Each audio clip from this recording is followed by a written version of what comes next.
Hello, this is Sonny Jimenez with TexasRealtyPros.com. I'm a real estate broker with almost 6 years experience. Today I'm going to be talking to you about how to search for a home. Today in the past few years, actually since I started, a lot of clients just like to jump in the car and let's just go take a look at some houses. But today I'm going to teach you how to use the computer system and have some questions ready and have some answers ready for your realtor or even for yourself. Basically to sit down with a piece of paper or if you can get on the computer it'd be fine too, and define exactly what you need. You need to be able to communicate those needs to your realtor, to communicate those needs to yourself, and actually distinguish between your needs and wants when you're looking for a house. And what I'm talking about is, let's say for instance, people just say, well, I want a house over here in this side of town in Southwest Houston. I want a 3-bedroom, 2-bath, and I want it under $100,000, under $100,000. First of all, what I like to sit with the client, or what I like to say is, well, let's sit down and tell me exactly what you're looking for. Sit down, close your eyes, and that sounds funny, but close your eyes, imagine how does this house look. Tell me how it looks when you walk in. What do you see? So I would say, like, okay, let's start here. How many bedrooms do you need, and how many bedrooms do you minimally need? Okay, I need 3 bedrooms and so 2 baths. Okay, that's pretty common. You say you want it under $100,000. Why is that? You want your total payment to be around $1,000. They're gonna say, well, no, I thought it was gonna be like $561 or $600. That is true. That is the principal and the interest. But how about the mortgage and the taxes and the insurance? PITI. Principal, insurance, taxes, and insurance. PITI. So then you have to add those figures in and say, no, when you take the taxes and insurance in, you're adding another maybe 3.5%, maybe even 4% on top. So that's about $1,000 a month. So then we reconfigure. So he goes, no, I wanted to pay about $700 a month. Okay, well then we're really looking for about a $75,000 house or less. So then we already eliminated one problem. Now we walk into the house. Tell me, what else do we see? How many stories is it? Is it 1 story, 2 story, 3 story? What do you want? What does it look like? And you say, oh, I want a 1 story. I don't want a 2 story because my wife or kids. Okay, fine. So we're looking for a 1 story house. And I eliminated some more houses.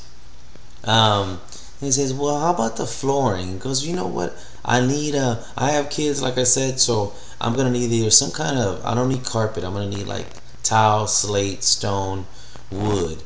Okay, that's fantastic. That's what we're looking for. Those are the criteria. Okay, now how about the countertops?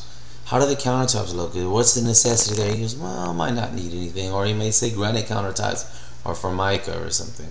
But usually it's granite. A lot of people love granite nowadays. So that's one more thing we can do. Then I said, well, how about a fireplace? Do you need a fireplace? Do you need a pool?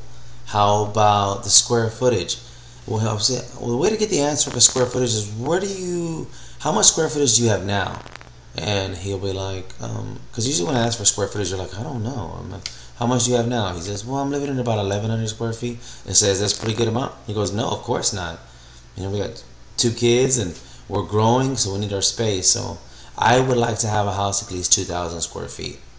Okay, fantastic. So how about the lot size?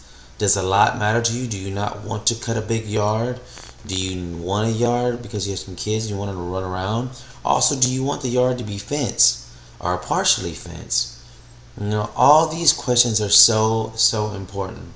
Another quick question is, how about school districts? How important are school districts to you? Is there do you want to be in HISD? Do you want to be in Cypress? That's just another criteria that you can have in your arsenal to eliminate, keep on defining those needs and distinguishing between needs and wants. But when I say wants, it's because granite is a want most of the time, especially in that price range, but not all the time. But I'm just using it as an example. Granite is a want most of the time. Okay, and how about another question is year belt? That's another very good question. They might say, well, you know, I like it 10 years, maybe built after 2000.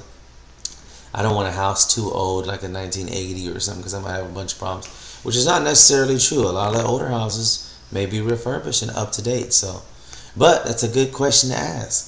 Just eliminating. As you can see in our HR system, a realtor or a broker has capabilities to search a lot stronger and deeper than a regular person. And we can do, like, for instance, let's say here, let's do a search here between 40, 1, 2, 3, and 75,000. 3-bedroom, at least 3 bedrooms, and I need 2 full baths, and I don't need a half bath. Let's say 2,000 square feet. Lot size, average lot size is regular 5,000 square feet. And he says not too old. Let's just say 1990. And then let's say he wants it in the city of Houston. We'll go real general, okay, to start off. And bam, these are those houses that fit that criteria. And check all listings. Agent full photo report pops up in another window. As you can see here, it's located in Houston. It is square footage 2,936 square feet, fits our criteria of over 2,000. Lot size 6,911, over 5,000, fits our criteria. Recently built 2007, fits our criteria. As you can see, all the criteria that we put in it brings it out of the system. It shows it as it presents the property for that client. So what I'm saying is that instead of going around wasting your time and looking at all these properties that possibly that will not fit the criteria of your client or yourself, cannot afford the client cannot afford that type of property, and it's just basically wasting your time and wasting gas. I have sat with clients many times and just basically just calm them down, say, hey, you know, let me get these questions and connect with you. Let's connect. I want to connect with their needs and your needs, and say, show me, give me that information, extract it. I'm trying to get all that information out of their mind so I can envision what they want. And as you can see, we pull up the stuff, pull up the house right on target. I've showed many houses one time. No, only one house I've ever showed to many clients, and as soon as they seen it, they loved it because I connected with them. So that's about basic presentation on connecting with your clients and connecting with you. I hope you enjoyed it. If you'd like to check us out some more, TexasRealtyPros.com. My name is Sonny Jimenez. You can also reach me directly at 713-320-0122. Have a great day. Bye-bye.